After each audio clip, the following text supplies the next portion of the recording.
Thank you, Matt Duncan. Here we are on Crescent Hill Radio. I'm Tara Bassett. It's about 20 after 4, and Karen Little of Alley Cat Advocates has been kind enough to come in and join us for the next 2 hours on this Waggin' Wednesday. People constantly say, but Waggin' Wednesday's about dogs, but cats wag as well. Absolutely they do. They waggle all over the place. I know. Right. I've been a cat owner, and I know that they waggle their little tails. So several questions popped up at the end of the last segment, and of course I can't remember what any of them were because I didn't write them down. Of course. So anytime you want to jump in, you just go right ahead. But I think the question of indoor and outdoor cats is an important one because when you have an indoor cat, it does have a limited range that it can cover, but it's also going to be protected. It's not going to be squashed on the street. It's not going to get lost. It's not going to get picked up by somebody else and never return to your home. And the outdoor cats have other advantages, which are running free, catching things that they want to catch, making all kinds of fun adventures for themselves. But I don't know. I just keep weighing the whole thing. And, I made the decision to keep my cats inside. Plus, outdoor cats, to me, provide a hazard for people walking dogs.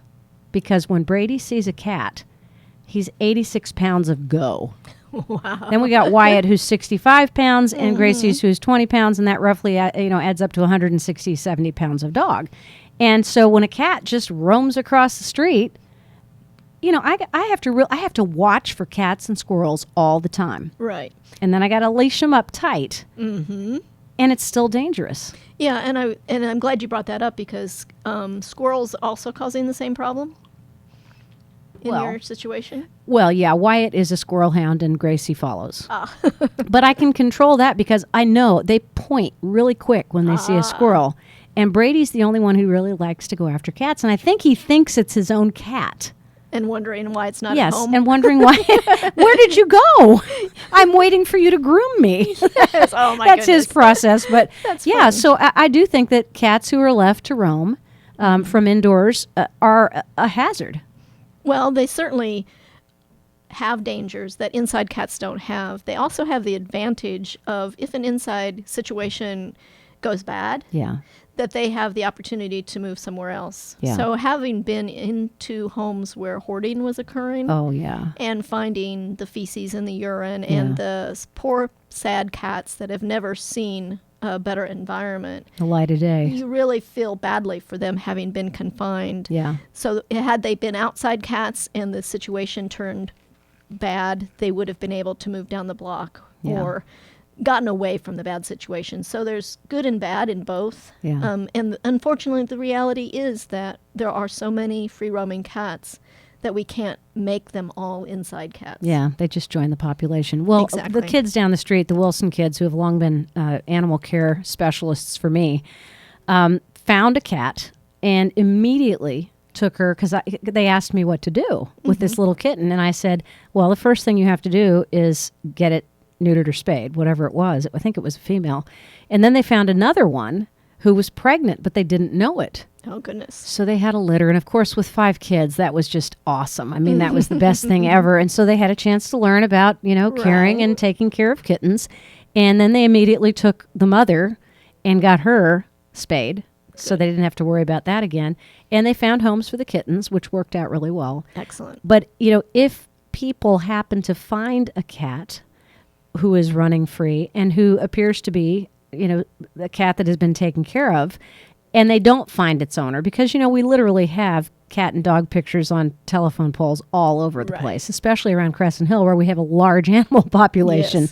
Yes. If people should find a cat that is roaming, if they do everything that they can to find a home for that cat and they can't find the original home, would they go automatically to the vet, or is there some way to find out if an animal has already been spayed or neutered so you don't go through the whole process and pay the whole bill and end up them saying, oh, well, this cat doesn't have anything to worry about? Right. Well, free-roaming cats, the cats that Alley Cat Advocates deals with in the community are all ear-tipped. That's an international symbol. That's interesting. Yeah, it's an international symbol for a spayed or neutered cat. Wow. So when they're sedated for their surgery, we take a 1/4 inch of one of their ears, and it doesn't matter to our group which one off so that it's identified as an already altered cat. And we call those Alley Cat Advocates graduates. That's brilliant. And you see them all over the community at this point. Yeah. We've altered over 30,000 cats. So there's a lot of 30,000 cats ear-tipped in our community. And that's not cruel because they're under anesthesia when it's done. We've never had one get an infection. We've never had any cat even seem to notice. So yes, it's done very humanely. And that, again, is an international symbol. So that cat will never have to be sedated to determine whether or not it needs to be spayed or neutered. Oh, that is just brilliant. Karen Little from Alley Cat Advocates is with us. And I'm going to give you just a real quick rundown on some things that are going on around town that you probably need to know about.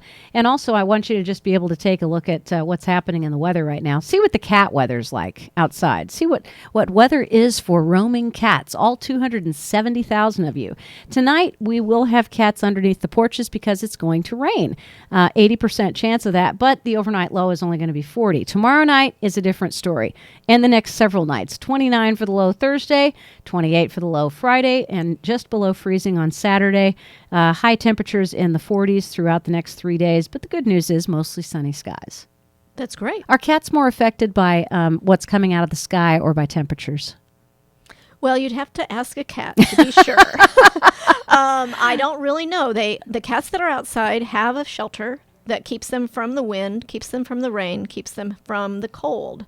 And we don't find in our climate that any of those issues seem to bother the cats at all. Really? Yes. When we send out people, caretakers, those are the people that care for the cats, to trap their colonies, we find that the people are concerned about the weather, but the cats, they'll come for food anyway. I love that. That's fantastic. All right, we're going to come back and talk to Karen a little bit more, but first we need a little bit of Christmas music. This is Good King Wenceslas.